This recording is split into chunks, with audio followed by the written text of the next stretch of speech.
آیت نمبر 37 وسنا واو کا معنی اور، اسنا تو بنا، یہ عین اصل میں اس کے نیچے جو زیر ہے کسرہ ہے وہ آگے ملانے کی وجہ سے ہے، ورنہ لفظ ہے اسنا، وسنا اور تو بنا، الفلکا کشتی کو،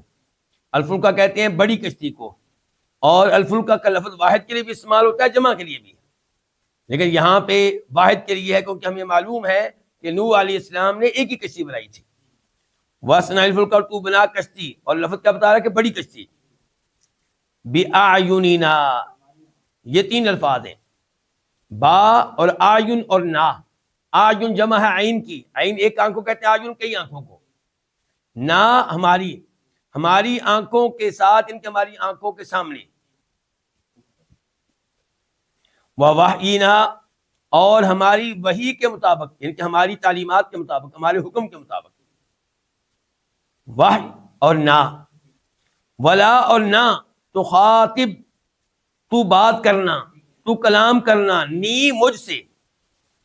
فی الذین، ان لوگوں کے بارے میں، ظلموا، جنہوں نے ظلم کیا، انا، بے شک، ہم یہ، مغرقون، غرق کیے جانے والے ہیں۔ اس آیت کی تفسیر سے پہلے اللہ رب العزت نے جب نوح علیہ السلام کو بتا دیا کہ اب آپ کی قوم میں سے مزید کوئی ایمان نہیں لائے گا، تو پھر نوح علیہ السلام نے اللہ تعالیٰ سے دعا کی، فدعا ربہ انی مغلوب فانتصر، اپنے رب سے دعا کی، یا اللہ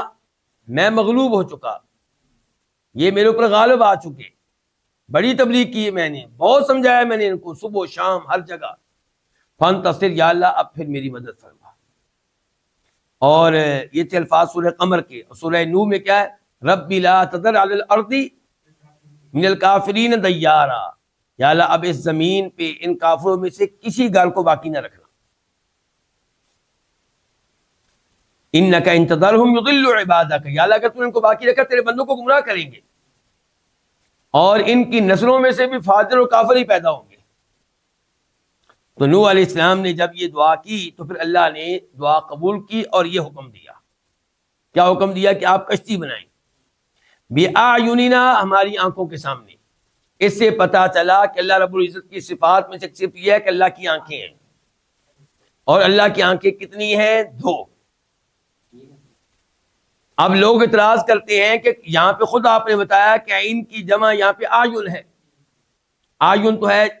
جمع کے لیے کئی آنکھیں، تو آپ کیسے کہہ رہے ہیں کہ دو آنکھیں؟ تو ہمارا جواب یہ ہے کہ اگر آپ اچھی طرح عربوں کے کلام کو سمجھتے ہوں گے تو آپ جان جائیں گے کہ یہاں سے مراد دو آنکھیں ہی ہیں۔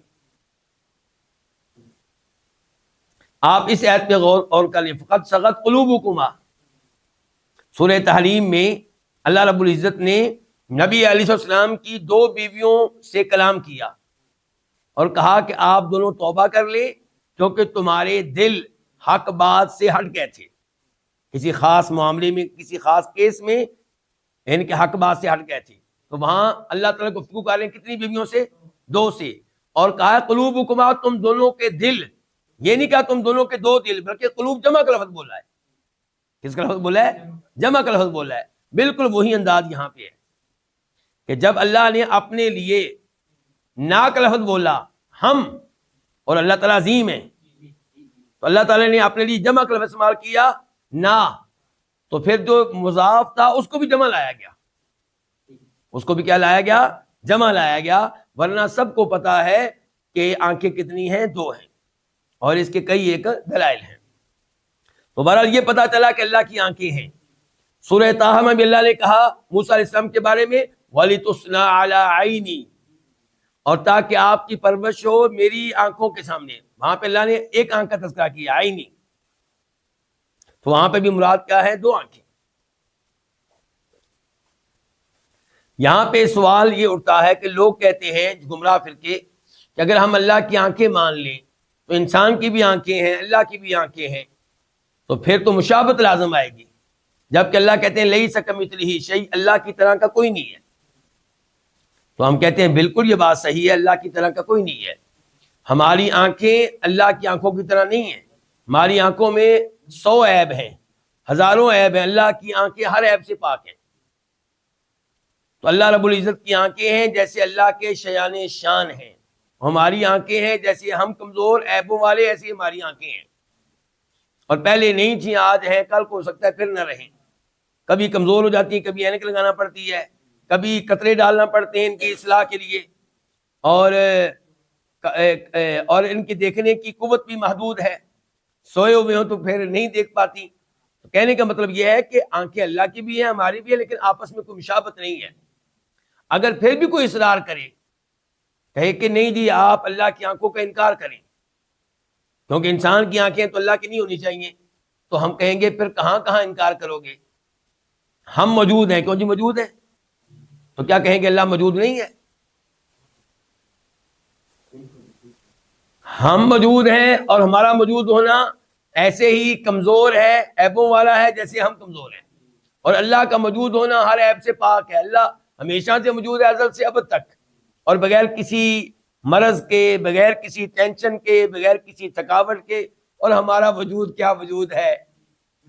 یعنی کہ امراض سے، ٹینشنیں، پریشانیاں، کبھی یہاں درد، کبھی وہاں درد، کبھی ادھر خارج، کبھی ادھر خارج، کبھی ادھر دانے نکل رہے ہیں، کبھی ادھر دانے نکل رہے ہیں، مسائل ہی مسائل ہیں۔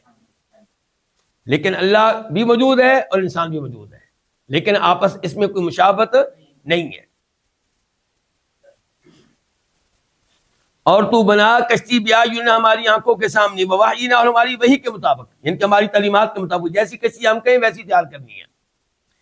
اچھا، ایک تو یہ آرڈر آ گیا کشتی تیار کریں، دوسرا آرڈر یہ آیا، دوسری تعلیمات یہ دی گئیں، اور مجھ سے آپ نے گفتگو نہیں کرنی، کلام نہیں کرنا ان لوگوں کے بارے میں جنہوں نے ظلم کیا۔ ظلم سے مراد ہے یہاں پہ شرک، کفر،